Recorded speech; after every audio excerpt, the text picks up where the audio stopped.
Hey, Dave, go for it. All right, great. Thanks, Kevin. Afternoon, everybody, or good morning, getting close to afternoon. Thanks to everybody for joining us for our UAC meeting. As folks are aware, we've got an upcoming text amendment that we're going to be filing here in about a week. And so we just wanted to get everybody together, talk a little bit about some of the topics that are included in that, provide some of the update on schedule and for this text amendment, then some upcoming work that we'll be doing heading into next year, and just provide that kind of, again, general overview of where we are and what we're working on for this filing. So, Kevin, you want to drop off and or jump into the deck? That'd be great.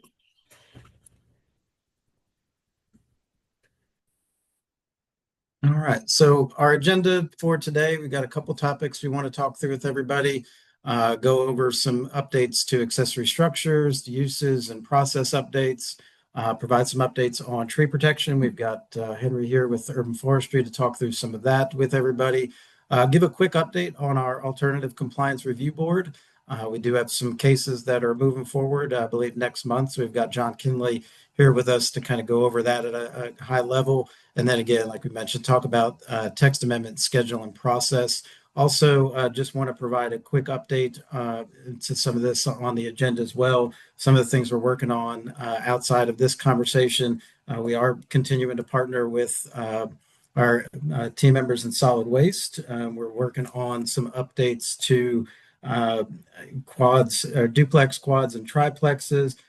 Some of the thresholds for services for those types of projects. So stay tuned for some updates. We certainly will be pushing out some additional information on that with the UAC so we can talk a little bit more about that and get some feedback from y'all on some of those potential changes. So I just wanted to put that on everybody's radar and we'll communicate with y'all on the best and most effective way we can get that in front of everybody, again, for some of that input and feedback. So with that, we'll jump into the agenda. And I think, like I said, our first topic will be on accessory structures. So I'm going to turn it over to some folks that are on the UDO team with Faith Zisk, Andrew also, Kevin Mays with us as well, Mariah.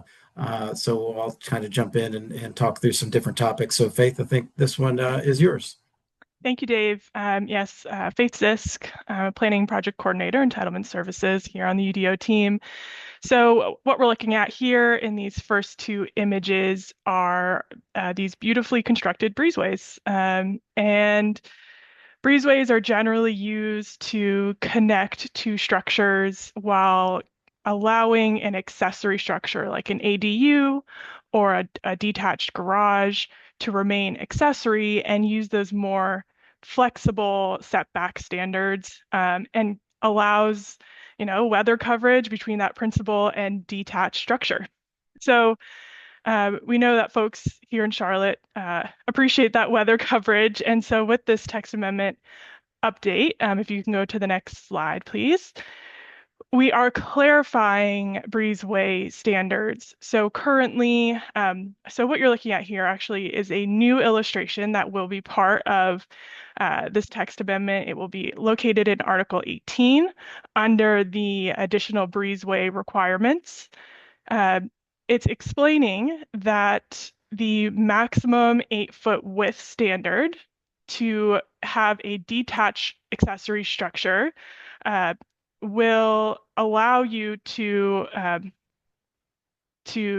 your detached accessory structure. However, we are removing the requirement that a breezeway is 8 feet. So we're clarifying that if a breezeway is wider than 8 feet, your structures will be deemed attached. What that means is you'll have one large structure, so you won't get those accessory structure setback standards. So in order for your accessory structure to remain detached, it can be no wider than 8 feet. This illustration is also showing the 5-foot minimum separation between a detached accessory structure and principal structure. This is to clarify when something is shown as attached or detached. And finally, we are showing a 12-foot maximum height standard, and that is not changing. So that will remain the same in the updates. But really what these breezeway updates will be doing is clarifying whether an accessory structure is detached or it is part of a larger principal structure. We're also making some updates to the wireless telecommunication standards. So we're establishing setbacks from buildings. Currently, it's lot lines. So clarifying that it will also apply to buildings located in a neighborhood 1 or neighborhood 2 place type. We're also cleaning up and streamlining co-location standards for this infrastructure. And finally, creating more flexibility for landscape yard screening around these types of facilities. With that, I am going to pass it to my colleague Andrew to go into the updates to outdoor markets. Thank you. Thanks, Faith. So first I'll mention a change that we're proposing to the UDO that would allow the outdoor market use in manufacturing and logistics 1 and M&L 2 zoning districts. Our team has identified this gap in our ordinance as a result of conversations with the Carolina Farm Trust, and making this change will more broadly allow the sale of produce, food, and other items that support the sale of food in zoning districts that are often closely affiliated with food access issues or food deserts in Charlotte. Outdoor markets are allowed by right today in CG, CR, RC, IMU, and all of our centers and TOD districts. And our ordinance also allows the outdoor produce sales use in every zoning district as a temporary use. However, this use's status as a temporary use, as well as some of the prescribed conditions that we place on that in the UDO, make it difficult for vendors and organizations like the Carolina Farm Trust to support the necessary customer traffic to operate a sustainable market there. Happy to answer questions about this or take any thoughts. You can feel free to raise your hand or drop a line in the chat. But while you are thinking maybe those questions over, you can go to the next slide, where I'll talk to another change that we're proposing to the use matrix. The other change that I'm here to talk about is a clarification to the ordinance to be more clear about where we allow neighborhood commercial establishments. So first, for your understanding, a neighborhood commercial establishment includes a number of different sub-uses that are listed out here. The main idea is that these establishments are commercial uses that are allowed in a residential context to serve the surrounding residents. This use and its associated sub-uses, which are listed out here, are allowed today in all neighborhood 1 and neighborhood 2 districts. Now, there are some notable prescribed conditions that apply to these uses in these districts, and I'll unpack those next. But this amendment would not change any of the prescribed conditions that apply today, but would call out by cross-reference in the use matrix that these uses are allowed in the neighborhood 1 and neighborhood 2 zoning districts, subject to these same prescribed conditions that are already in the ordinance for the neighborhood commercial establishment use. You can go to the next slide.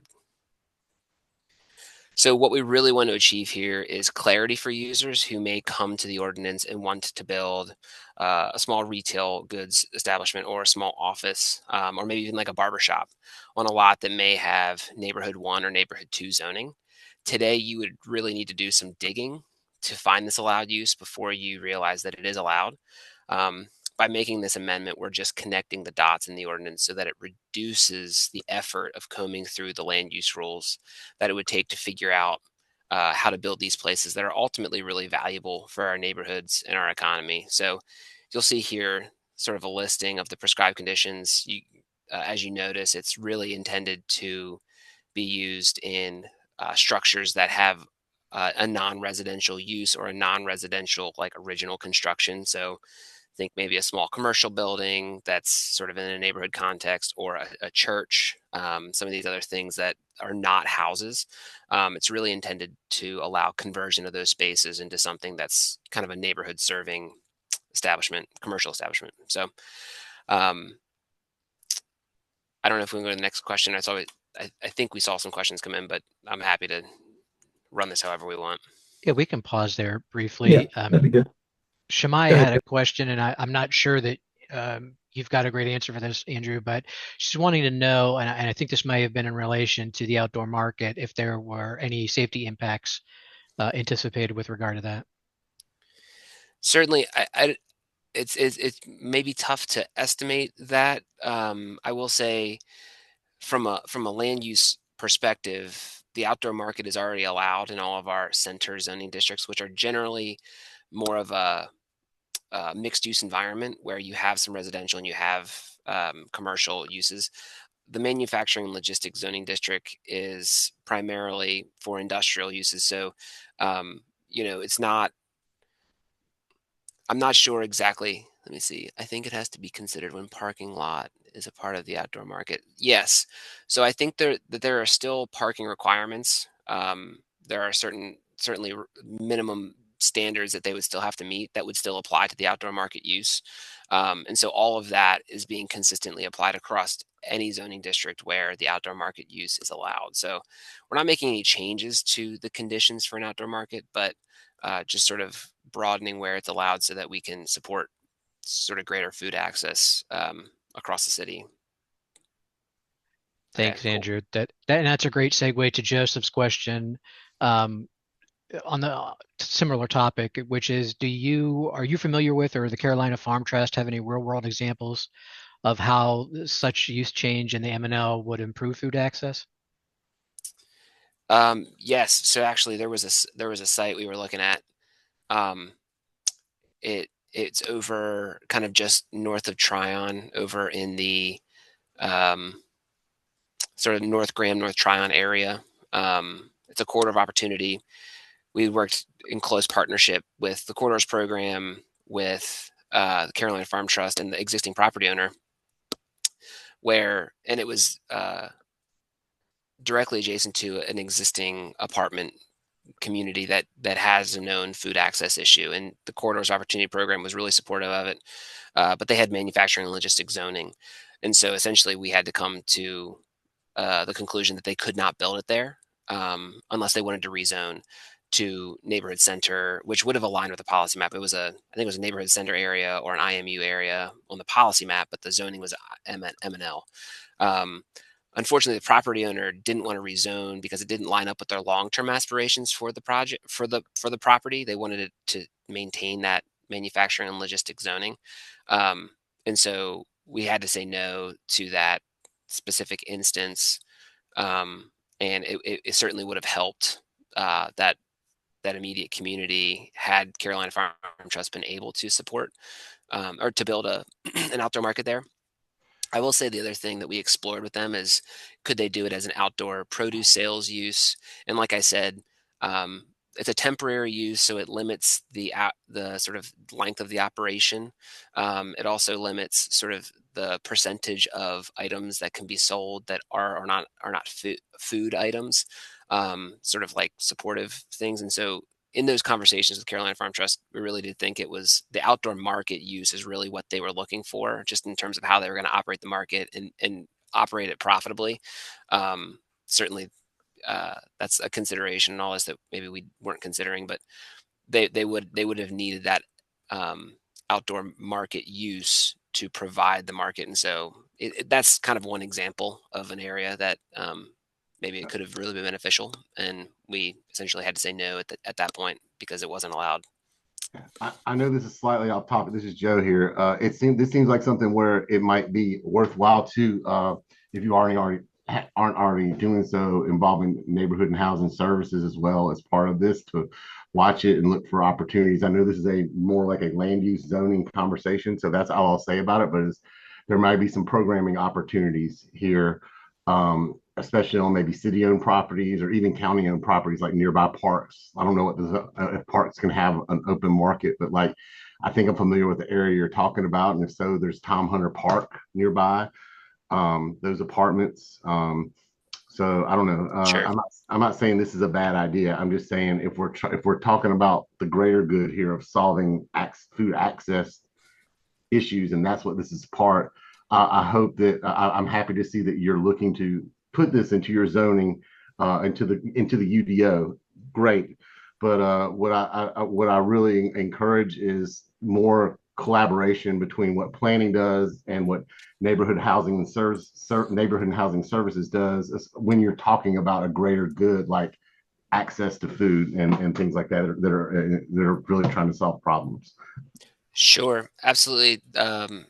Good consideration. I would say, I think, just to kind of encourage everybody in the call, the Quarters of Opportunity program is actually a really good conduit for those sorts of conversations. Housing is a big part of what they do in the Quarters of Opportunity, and so they were certainly involved in this. And I think that was one of the considerations that we had is, hey, if they can't do this in a private sort of development setup, is it possible that they could do it in partnership with the city? And we talked about that. And I think ultimately the way they wanted to operate it as sort of a permanent sort of commercial operation where people knew where it was, they knew how it operated. It was a really kind of a set market. They were really kind of more interested in finding ways to get it permitted as such, but certainly appreciate that comment, and we'll continue to. Mine was more like the advice was more general going forward advice. The specifics are fine with me. Cool. Thank you. Thank you, Andrew. Thank you, Joseph. We've got some more questions in the chat, and we'll get to those momentarily. But first, I'd like to see Eric. I see you've got your hand raised. If you'd like to jump in on our conversation here.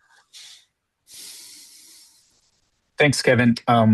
I was just trying to go through the UDO to see some of the prescribed conditions on the NCEs there. I just was wondering for neighborhood 1, the allowed within structure in their original construction and or current use. So I know it wasn't passed where it had to be operating as a commercial or retail spot within a certain number of years, and if it lapsed, then it wouldn't be allowed. Can you just provide some clarification if that changes, or am I misunderstanding? Yeah, none of the prescribed conditions will change. As far as I understand it, the prescribed condition would allow conversion of a non-residential space into an NCE. So the one example that I go back to is a church. We've heard from folks that they maybe are acquiring a property that is non-residential. It has neighborhood 1 zoning. It used to be a church. They could theoretically convert it to an outdoor or sort of an NCE, so a retail goods establishment or a barber shop or something like that. And so that's one option. But I think the other option is, if it was operating and permitted as a commercial use, but maybe the construction of the structure was not originally sort of non-residential, say it was a house, but it was operating as a commercial business before the UDO. Like the mill houses in Noda on North Davidson Street? That's a good question. I'm not too familiar. I don't want to say yes or no. I can give you a good example real quick too. It's there's like a coffee shop at the corner of North Davidson and I want to say maybe like 18th Street right before Parkwood. And it was built to be an old, it's at the corner of Davidson and 19th. It was built to be a structure. I know exactly which one you're talking about. Yeah. Yep. And so this was, several years ago, we actually had to rezone that property for them to establish that coffee shop back in that location. This would allow that building, because it was constructed to be that, it wasn't occupied at the time, but under the UDO, because it was originally intended for that use, whether it was occupied or not at the time, they would have been able to take advantage of this opportunity in the UDO to then establish that without having to go through rezoning. They still have to go through building permits and do all the things like that, but it just unlocks that ability to do it in those structures that we all know were those corner shops in the past, without having to really go through that process of conditional rezoning or whatever we had to before. So there's still some limitations, but it's certainly a little bit more of a opening for some of those neighborhood establishments to go back into some of those older buildings that may still be there. Okay. I just wanted clarification for, if it was like the mill houses on North Davidson, which I don't know if any of them are zone N1 anymore, but if that happened to have the construction is like residential. However, maybe it was never used or was used on and off, but also was zoned at some point business, the old zoning code. Would that qualify, or it has to be what its current, I think that's that'd probably be a good one. We would have to do a little bit of historical research on as well. So it might be that we've got to coordinate with a property owner or somebody wanting to maybe establish that, get some, documentation that we can look at. I think we're trying to be, fairly flexible on some of these, but, wanted to make sure we have some guardrails on it still. So, I think we're always willing to have that conversation and look back at maybe what it was in the past, but, we just would need to sit down with them to understand, some of the difference of what it had done and, changed over time. But, I think that's just, we'll have to kind of have conversations on a, project by project kind of basis, but I think we're certainly willing to kind of sit down and go over some of that with a property owner. Okay. Appreciate that, everybody. And I think that was great segue to Andrea's question, which was, can some examples of NCEs in an N1 be described? And we were just having conversation about that, and there's been several examples that have been dropped in the chat.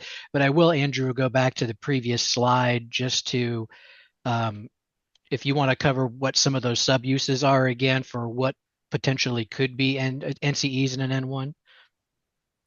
Yeah. So yeah, great examples in the chat. I think retail goods establishment. So the local loaf was referenced as like an example in that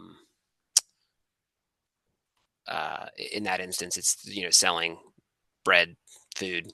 A barber shop, I think, is a personal service establishment. That's another sort of one of the sub uses that would be allowed. And so in addition to this, restaurant and bar is allowed, but the sale of alcohol is prohibited. There's also limitations in the prescribed conditions on outdoor entertainment and outdoor storage. Those would be not allowed. So there's certain elements in here that are additional limitations that are important to remember when we're talking about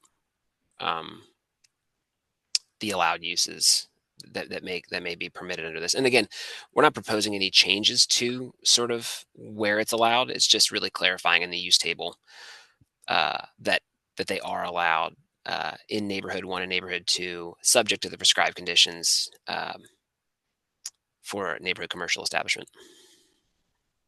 Thanks, Andrew. And we'll pause just briefly before we, I think, go on to our next set of updates to go back to, I think it's Roger's questions, going back to the communications. So the wireless communications tower changes. What was the restriction on the N1 and N2 place type? So Roger, there's already an existing setback of 110% of the tower's height from lot lines in a neighborhood 1, neighborhood 2 place type. And the proposed amendments would extend that setback to be a setback from buildings in a neighborhood 1 or neighborhood 2 place type, that 110% of the tower's height and keeping separation in that fall zone. Okay, so you're saying existing buildings versus lot lines, so it's providing a little bit more. Just, yeah, maybe 30 or 40 more feet or whatever the case may be. Yeah, so it puts the onus on the N1 owner to not build within that tower or do so at their own risk, that 110%. Yeah. Okay. I'm just curious, is that a structural fall criteria, or is there something having to do with kind of the electromagnetic spectrum? No, that was, I think from our concern, the issue was the structural fall risk. Okay. Great questions. Thank you. And let's see. And I believe our next update, and excuse me momentarily, I can take this. So as some of you may be aware, the Regulatory Reform Act of 2025, otherwise known as House Bill 926. 250, but I don't know. I think.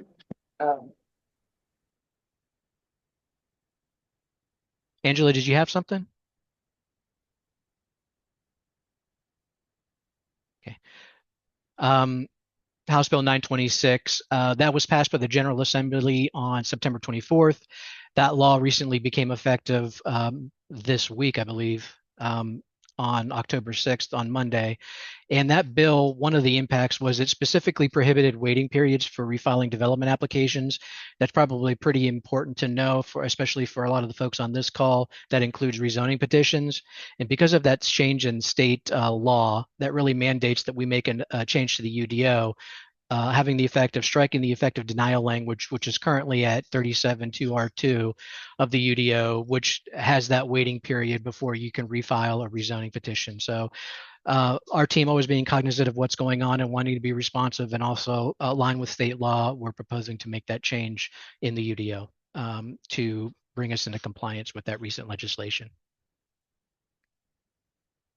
And with that, let me see. Do we have any other feedback or discussion on what we've covered so far?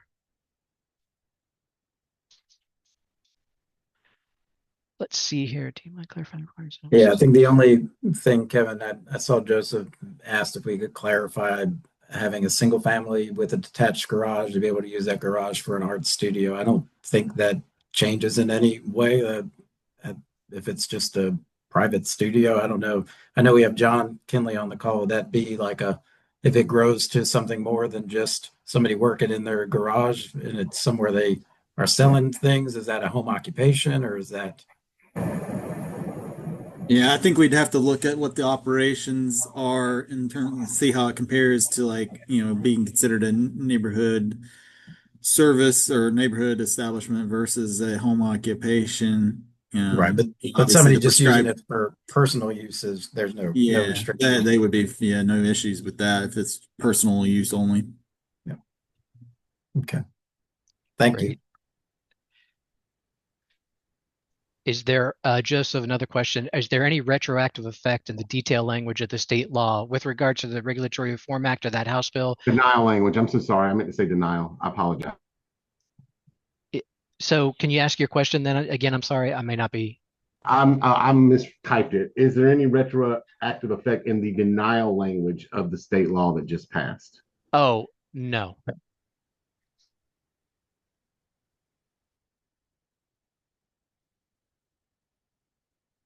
Okay, great. With that, I will turn this over to our colleague from Urban Forestry, Henry Kunzig, to offer some updates on some proposed tree protection changes. Henry? Good afternoon, everyone. Henry Kunzig. I'm the Urban Forestry Program Manager with the City of Charlotte.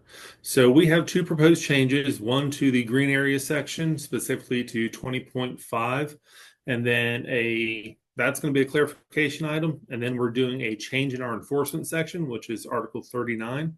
If you go to the next slide, please. So the clarification item we're looking at is in the green area section. One of the things we're looking at is we have a high quality tree incentive in the green area table where people choose to protect certain areas, such as preservation of specimen trees calculated by the drip line, or they choose to place their green area that's contiguous with other tree save areas or streams.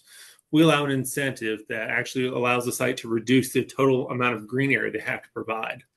So one of the things that's come about recently through discussions is that if you're doing offsite, we're not going to allow these incentives to apply to offsite tree save. That's a standalone option, is to do the offsite tree save. So these incentives would not apply to the offsite tree save.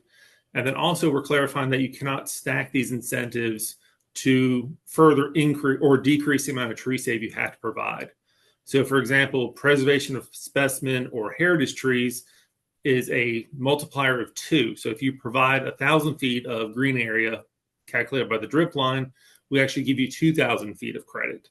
So what this is doing is saying you must choose one or the other. You can't choose the preservation calculated by the drip line and then also do a multiplier of the steep slopes. So it's really clarifying you have to choose which one you'd like to do, and then you can't stack those. And the next slide, please. The other one we're doing, this is a slight change. This is to our enforcement section. So currently there are two types of penalties that are allowed: a monetary fine for a violation, and then a non-monetary fine, which is specifically listed as additional tree planting. What we're proposing is a third option, which would be a non-monetary penalty, which would include plant healthcare items such as soil decompaction, fertilization, additional pruning, maybe some amendments to the soil. And the idea behind this is going to increase our flexibility of how we can enforce regulations. There are lots of sites that are currently built out that don't have room for additional trees. And this kind of gives us an avenue to help preserve the trees that are damaged or to help give them some health care in order to help them thrive and to prevent just having to do additional tree planting. And those are the only ones we have. Any questions? Yeah, got a question. Yes. Why not allow the stacking of the various the Incentives? bonus? Yeah. If you just provide a cap and say, like, you can't reduce it any more than this percentage, because sites may have it may be like a fruit salad of different conditions. So we do allow different conditions. So let's say one area of their green area of their tree save is going to be near a stream, and a different area is going to be near a steep slope. We do allow both of those options on that site. But if you have a section of tree save that is next to a stream and it's on a steep slope and there are heritage trees involved, we don't let you stack all three incentives on top because of the amount of reduction you would have. But all options are available across the site, just depending on the different green areas. You just can't use multiple credits in a specific green area. Be curious to hear what the civil guys think about that. I will say this is typically how it's been. We haven't allowed stacking. It wasn't allowed previously. So this is just a clarification of putting in writing that, hey, this is how we're going to be proceeding with this.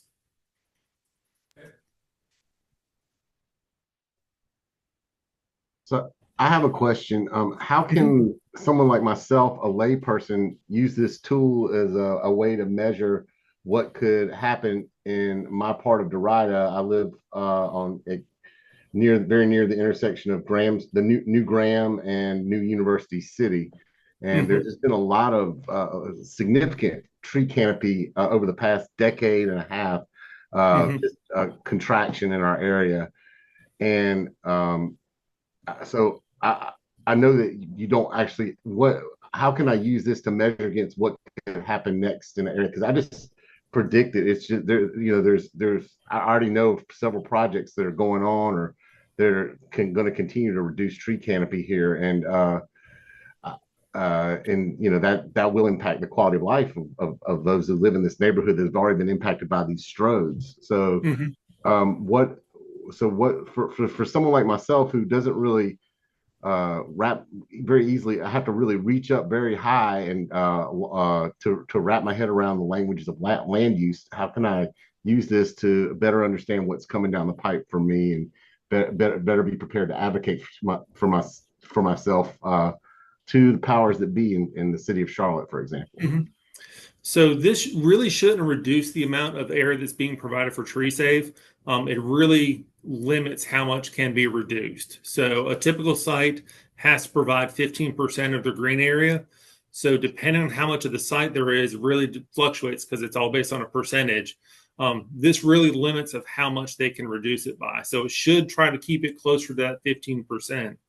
The problem that we run into is it's really hard to measure this across the board because every site's going to be different. Not all sites are going to have heritage trees. Not all sites are going to have steep slopes. So it's very specific to each individual parcel of what incentive is even an option for them. So it gets really hard to quantify on a large scale of what type of impacts this might have. So I don't have a really good answer for that as far as these incentives. Okay. Thank you. Henry, this is Rob. You talk about incentive, but if it's a restriction or if nobody's going to use it, it's not really an incentive then, is it? Is it just a clarification? I mean, so the incentives are already in the ordinance. This is just a clarification that you can't stack multiple incentives on top of each other. I understand, but I think what the point Roger was trying to make was that if you make it a little more flexible, you might actually get more out of it through the process as opposed to making it prescriptive where you can't use any creativity to kind of offset that. Does that make sense or? Not quite understand, because all we're doing is limiting that you can't add multiple incentives on top of each other to further reduce the green area. All the incentives are still there for every site depending on what they have. And this doesn't change the options that are available to a site based on the green area table. No, I understand that. I think with incentives, generally you get people to, you have folks that actually want to use them. That's why they're an incentive. But if you can't use them together, then what's the I guess I don't really think it provides much more flexibility. I think that's kind of how you sold it. So okay, all right, that's fine. Thank you. I appreciate the answer.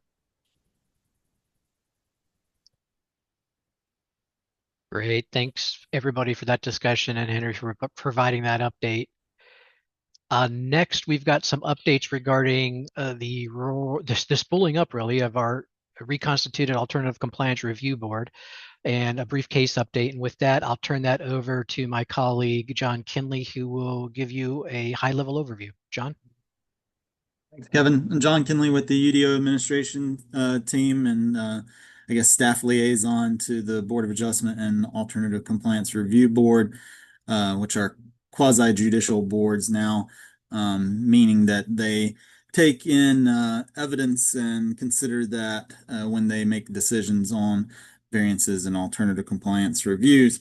You all may be familiar with the previous Alternative Compliance Review Board being an advisory board that provided advisory suggestions for alternative compliance to TOD standards under the Legacy Code under the UDO that has been broadened to include other zoning districts, mostly urban type zoning districts, as well as the TOD zoning districts. And as part of those changes, the board was changed to be a quasi-judicial board. We've got membership on that board now, and we're working towards getting the last appointee made to that board. Hopefully we'll have that done in the next month or two, and then we'll have a full roster of members. We've got enough now that we can actually hear cases and everything. So we've gone through orientation with those members, and we plan to have, as indicated at the beginning, our first hearing would be November 6th. And most of that is due to the fact that we just haven't had anybody submit any applications up until now. But the purpose of the Alternative Compliance Review Committee or board would be to provide an alternative for and innovative design practices that don't have significant adverse impacts to surrounding development, and to implement the intent of the applicable zoning district. Again, it's applicable only to certain zoning districts that are outlined in Article 3710 of the UDO. And then they're available only for certain standards under those districts, such as dimensional standards, design standards, and screening standards, etc. And again, those are all kind of laid out in Article 3710 and the following sections underneath that. Each standard requires criteria to be met, and those criteria are outlined in Article 3710 as well. And then basically the process is that applicants would come to staff for a pre-submittal meeting to talk about what their proposed alternative is. We provide some high-level feedback to begin with, and if they decide to pursue an application, they would submit an ACELA. There's 2 review cycles built into the schedule before they would go to a public hearing. So once they've gone through those review cycles, if staff and the applicant are comfortable with the plan as proceeding, then that would be scheduled for a hearing, and then the board would hear the case and then make a decision on the whether or not the alternative is acceptable or not.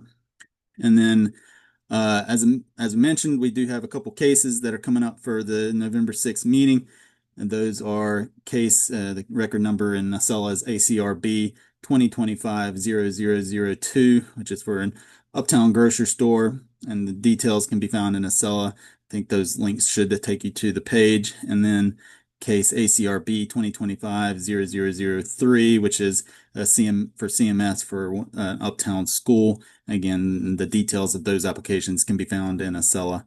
And if anybody has any issues accessing any of the attachments or documents details, if you're interested, just let me know. And that's pretty much a quick summary of where we're at with Alternative Compliance Review Board. Thanks, John. And as John alluded to, the details are in ACELA, and we've got them linked here. And obviously, it's not available to you live during this meeting, but once we send this deck out, those will be live links that'll steer you to the correct records in Excella. And as John said, if you have any difficulties in accessing anything, please reach out to him, and I'm sure he'll do his best to accommodate whatever information you're seeking. Thank you, John. Any questions or comments on John and the ACRB before we move on?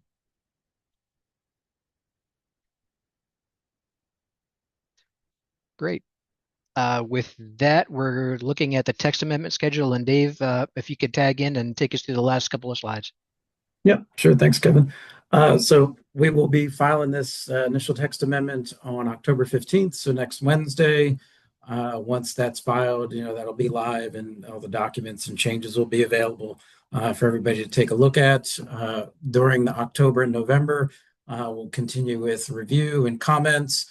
As we talked about earlier in the meeting, we may continue to share some information on updates to potential changes to the solid waste items in the UDO. So again, if we do that, we'll make sure that everybody's aware of where that, what that feedback is, and give opportunities to have those conversations.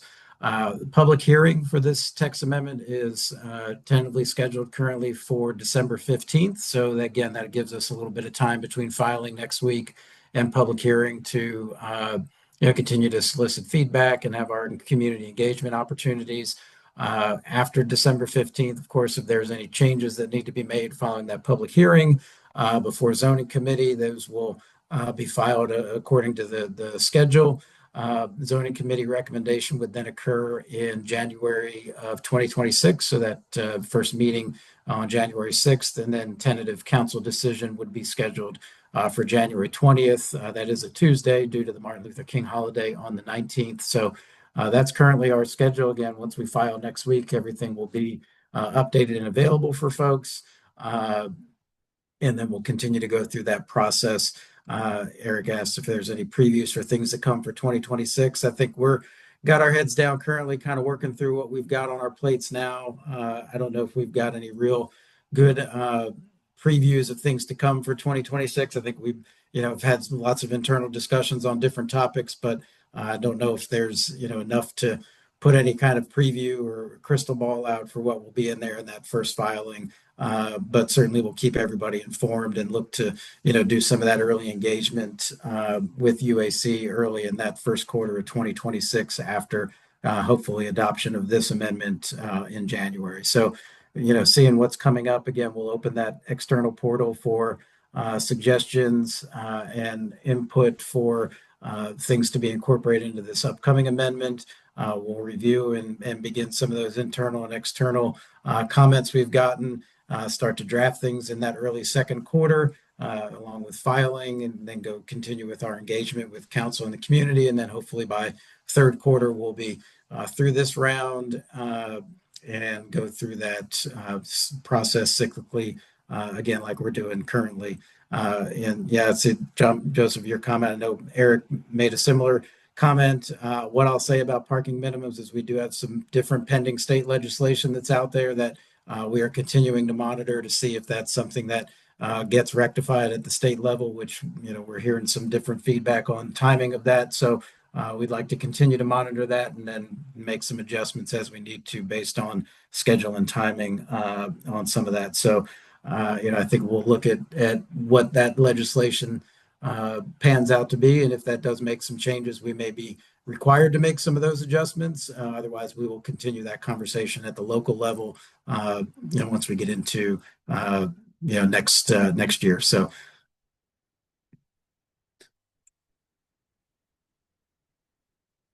Let's see, any other questions? I don't see any other questions in the chat. I know we will, continue to also look at potential changes if there's anything for residential changes that may be coming.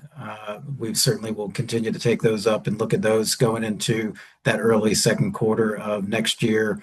Those are certainly some things that we still have on our radar, particularly some of those infill scenarios, and then any kind of potential changes. Mind you that we've got still legislation with 382 that's out there that does make things still a little bit tricky. So we're also monitoring some potential bills that may modify or change some of that legislation that was passed last December. So we'll continue to kind of navigate how we make changes based on some of those parameters in 382. So hopefully we can be a little bit more flexible, but again, with that legislation still in the books and pending changes to it, we'll just have to navigate how we continue to make changes to the UDO in accordance with that state law. But with that, I think we do have time for some questions. And certainly willing to entertain some of that. We've got time left on our allotted time. It was a light topic for today, but certainly had some good conversation on the items we presented. So definitely have some time for some questions and conversation if we've got any. So. Dave, it's Rob Nanfeld again. I have a question about the first topic we talked about, the breezeway issue. Yep. Don't need to go in depth or anything, but what problem are we trying to solve with that new language? I'm just trying to see if there's something in the field that happened or what was the issue. Would you like me to take that, Dave? I'll probably turn that over to either Faith or Andrew, who worked really closely on this one. I know we've got some folks from zoning administration on as well, but I'll turn it over to them so I don't misspeak on it. Thank you, Dave. So this is Faith, and the challenge we were seeing that we had heard from our partners in land development was how we were defining breezeway, and it appeared to be a bit unclear for folks who are proposing mostly around ADUs, detached accessory dwelling units, and wanting a breezeway. And the existing standard requires that a breezeway only be 8 feet wide. And folks were proposing breezeways that were wider than 8 feet, and there was just challenging conversations in terms of determining whether or not that was a breezeway or if it was principal structure, or if it was accessory structure. So the idea around this text amendment is to clarify, is striking the 8-foot requirement altogether. So there is no width requirement for a breezeway. However, there's a requirement if you want to detach your accessory structure, the breezeway can only be 8 feet or less in width. And if you want a breezeway, you can have a breezeway in between structures. But if it's wider than 8 feet, it's all one big structure. So it's clear it's providing more flexibility for folks who want maybe a breezeway wider than 8 feet, but with an understanding that if you do propose a breezeway wider than 8 feet, the accessory structure is no longer detached and is all one principal structure. And I know Solomon and John are on, so if you all have any additional comments on that. Okay, I appreciate that. That's a detailed response. I'm just wondering so it's a definitional kind of thing, like it's trying to define exactly what a breezeway is and what it isn't, versus I'm trying to understand kind of from the big picture, like why it matters that much. Sure. So it matters in determining whether or not your accessory structure is in fact accessory. So because it's setbacks and all that kind of stuff, right? That's exactly right. Right. So if folks want a detached ADU, in an accessory structure, you can have those more flexible setbacks. And so it's really trying to figure out, does that portion of a structure are they actually allowed to have those more flexible setbacks if you are proposing a breezeway? Okay. All right. Thanks. Yeah. Thanks for your question. Thanks, Faith. Thanks, Rob. Shamaya, you've got your hand up. Yes, there are two things. One is a while back we talked about sort of quads, leveraging through the UDO some of the requirements around quads to make it possibly easier for people to build those. I'm not sure whatever came of that conversation or what happened with it, if anything. That's number one. Number two, I spoke with a builder here in our community recently, and he thought that permitting had become more difficult and longer. And he thought it was a result of the UDO. And so I wanted clarification around that. And yeah, those are my two things. Thanks. Yeah, thanks for those, Shamaya. Dave, do you have any insight on? Well, Shamaya, I'll tell you that with regard to the quads, there are several residentially oriented pieces of the UDO that I think are still being looked at and are going to be under further study and consideration. And so, you know, I would say going forward into 2026, those residential kind of oriented pieces of the UDO, one of them being quads, might be something that's going to be looked at, but it's not lost. It's just, really it has, it's just not been ripe for presentation yet, but we're still looking into it. With regard to permitting, that's harder for me to really address, and I don't know if anybody else on the call can speak to that. I think we've got Shannon and Nan on, and I'm just not as versed as they are in what challenges permitting may be presenting. I can take that if you want, Kevin. This is Nan Peterson. Sure. Appreciate that, Nan. There it is. Yeah, no worries. That's such a general question. Every site is so specific.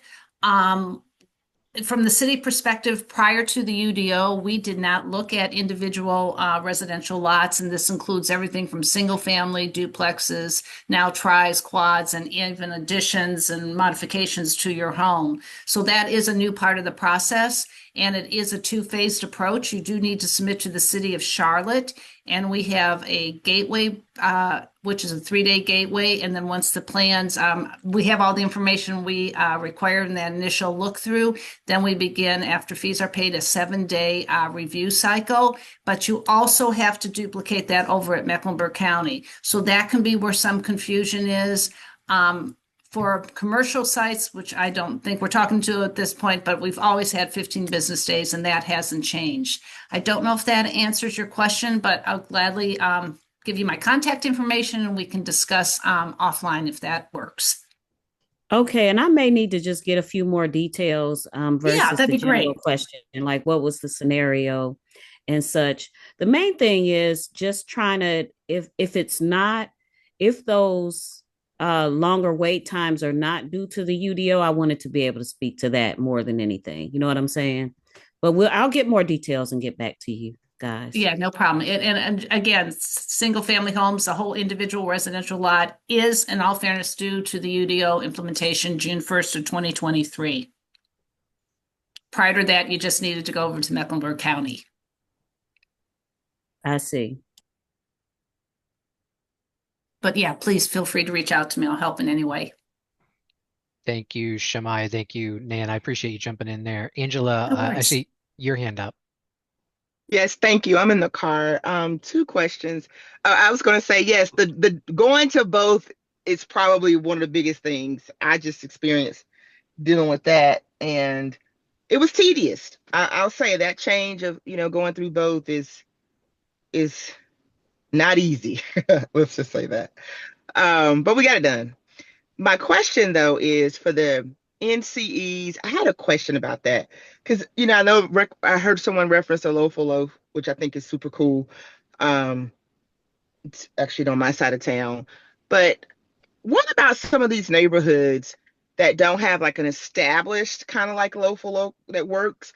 Is there something, or is there a way, like if the community agreed to it, to kind of bring that into some of these other neighborhoods that can use a little bit more texture, like a little quick place they can grab that's kind of like in the middle of the community? Is there like any inroads, or is there something out there that if somebody wanted to bring something like that and kind of establishes neighborhoods, but neighborhoods that don't necessarily have any kind of like NCE established already, but maybe would like to create one? Yeah, it's a good question, and I'll try the best that I can to answer it. I think it's certainly something that we've considered, and would be happy to continue the conversation. I definitely think that that's not the intent of what this amendment is doing. The intent of this amendment is really just to clarify so that it it encourages folks to look at the UDO with a different lens to say, hey, I want to build a barbershop. And they come to the UDO and they see that it's not allowed in neighborhood one before this text amendment. Now they look and say, oh, I got to follow these NCE rules. So there's some possibility that just making this clarification will help folks to understand a little bit easier that it would be allowed, and so maybe new opportunities will spring up that way. That's just really a clarification type change that we think could help. But there's also, I think to get there, and what you're saying is we might have to look at the standards or the prescribed conditions themselves and make a call in terms of, is this allowing for what you're talking about is like maybe something that has an additional residential character and somebody wants to convert it into more of some cities do accessory commercial units. We have accessory dwelling units, which are, dwelling units you can put in your backyard. Other cities allow commercial units that are accessory to a principal structure, getting back to that sort of like corner store mentality. That's certainly something that I've thought about and we've thought about, but I'm not sure if we have enough sort of direction to put something like that forward today, but would be happy to continue the conversation to see if our standards could be refined in that way to allow more, kind of what you're talking about. Thank you. I'm glad to see that we're having the conversations and that, our team is kind of looking in the future and kind of seeing that. And I think,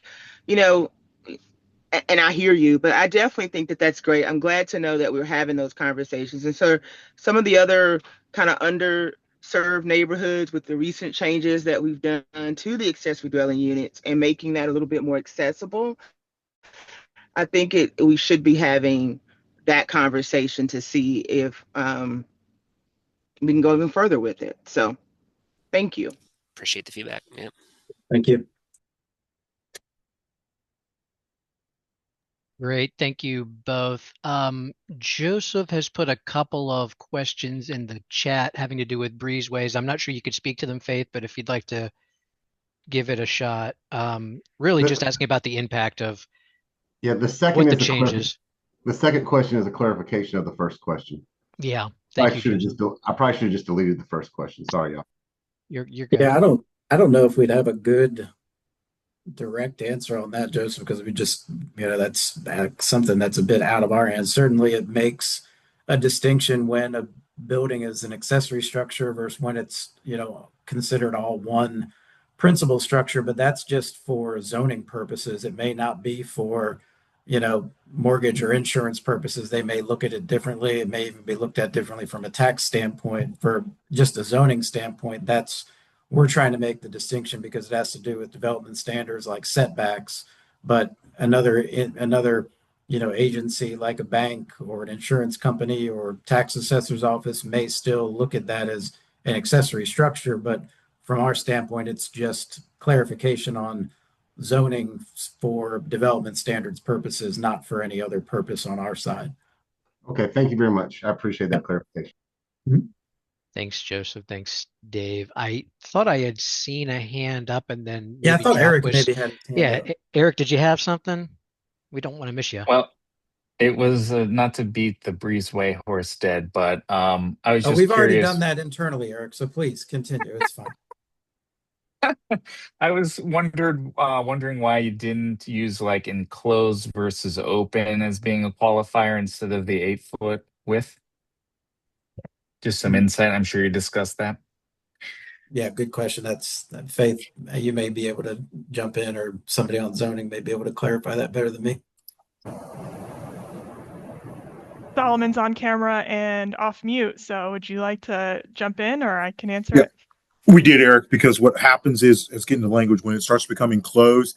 Now it's part of the structure. So that's why we said, hey, if it's going to be a breezeway, open, and really, like, get back to Rob, why we just need to clarify this, because what's happening is we're having a lot of mom and pops come in who are building, and they're asking staff, and we had some variance cases, and just trying to get clarity so that way making it easier for people to understand. Well, yeah, and I get that. That's what I was just wondering if, if it was wider than 8 feet and open, it's still detached. If it's wider than 8 feet and enclosed, then it's attached. That makes sense just to give some flexibility with the width. Is that at all possible?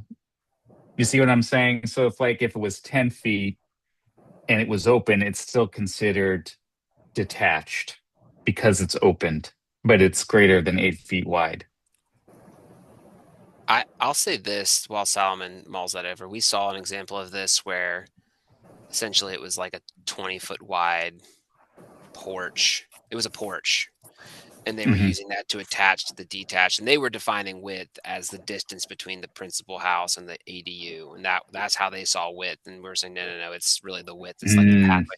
So it was this whole complicated yeah. conversation about the definition of width, and so this is really intended to clarify that. But I think essentially we have to draw the line at some point because essentially it was a massing issue too. It looked like one big house because you had a porch and it was open, but essentially it was just an extension of the house and the roof line didn't look all that much different. It just looked like a giant house. And so I think a valid Mm, question from a neighbor would be, well, how do they get that rear setback? Because your 30-foot rear setback is now gone because, right, right. I see and that. so it's a massing, I think, concern.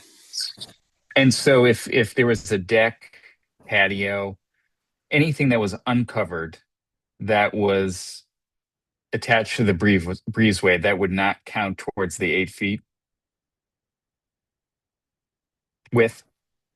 So Eric, we would have to look at it when he comes in because again, Okay, as what got it. Andrew looked at, what and he's correct. It's like we were getting some buildings where basically they had their principal structure and they were putting it all the way to the property line, saying the 3 feet. And if Drew was like, hey, the intent is we've just maxed out this entire lot with our structure and there's no break. So and Right, then it's right, right, also right, going to right. be so.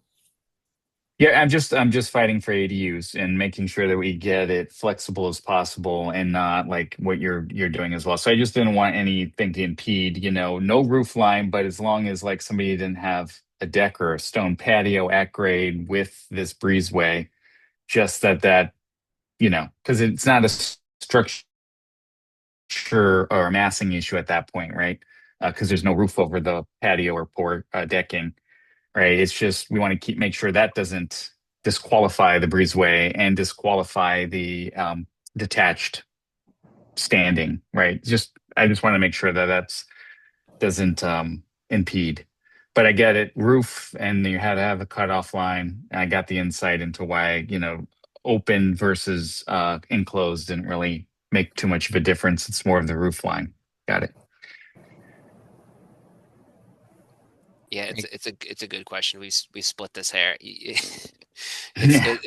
It's been a long conversation to get here, and I think, like Solomon said, it really is a case by case basis. This is where I think we landed. This is we were most comfortable with this with all the parties involved, and um, we're going to see a lot of examples. The Housing and Neighborhood Services just came out with a whole new program for ADUs, so we're seeing a lot of conversation and designs around ADUs, and so this is going to get some good testing in the next couple months. Thanks, Andrew, Solomon, and Eric. And Joseph thinks this has been such a great conversation that there should be a Breezeway podcast on these conundrums. And yeah, we feel that comment, Joseph. We've gone round and round with breezeways. But as we're still speaking about them, Andrew's got a question that Faith, Solomon, or Andrew can chime in on. And how would an open roof pergola structure connecting the house and garage fall within the proposed new definition? Does the 8 foot width set the determination? But before we get into that question, Kevin, I just want to make sure it's clear that this new standard is not located in the definition of breezeway in Article 2. The standard and clarification is in Article 18 under architectural features for breezeways. So I just wanted to ensure that was clear. And with Andrea's question, so it appears an open roof pergola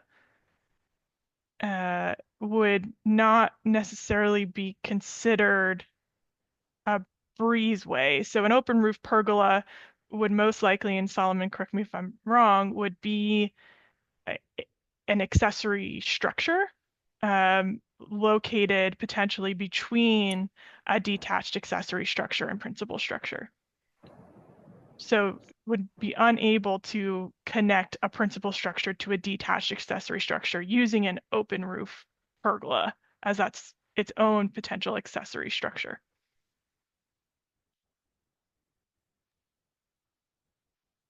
I think it's Andrea here. So I guess I'm a little confused because I think that this has been, these types of structures have been used in the past in some locations to allow for variations on the setback requirements. So I'm trying to understand how it is looked at differently now. So I think, Andrew, we would need some more clarification what you mean, because typically pergolas are allowed. So it again, this is where it's a, staff, John, myself, we start looking at these things on a case by case basis, because again, what starts to happen is what's allowed to encroach in that rear yard, those setbacks. And so we start looking at what kind of depends upon when someone says, I have pergolas. I guess the answer to the question is yes, a pergola would be allowed in your rear yard still. It's just not falling under, we would not classify just a pergola alone a breezeway. Okay, but does that establish a connection between, say, a detached garage and the principal home? I'm not talking about any kind of ADU situation, just a detached garage and a home. Previously, that was considered a sufficient connection between the two structures, even though there wasn't a full roof line. And so the varying setbacks were allowed. So I'm trying to understand how this is evolving. So we would look at that when you say varying setbacks. I guess that's where I need some help when you're saying varying setbacks, because you would have your required rear yard, and then in the code we have the section for if you have an attached an accessory structure, then you have a certain setback. So if someone is saying, like for example, it's if they're saying, hey, I'm putting this pergola and then I'm putting my my other accessory unit in there, we would say, hey, if you're still meeting those yards, you may be fine, and this isn't applicable. Okay, it looks like it would have to be examined on a case-by-case basis in those situations then. Based on the setback itself. Because each lot is going to have its own setback requirements.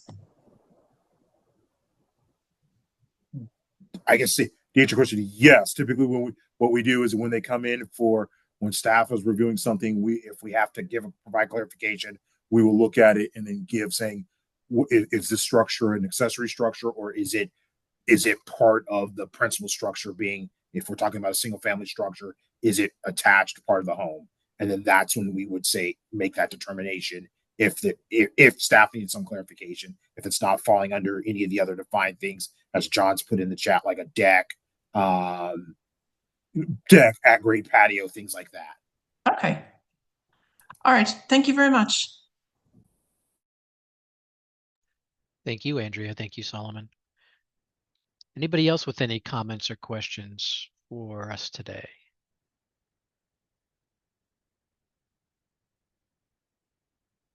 Awesome. Well, we got 15 minutes back on your calendars. We appreciate very much you joining us today. And as Dave said earlier, we'll be reaching out with some further discussions as we develop some things, especially with regard to solid waste. And we appreciate your time today, and we hope that you all have a good rest of your day.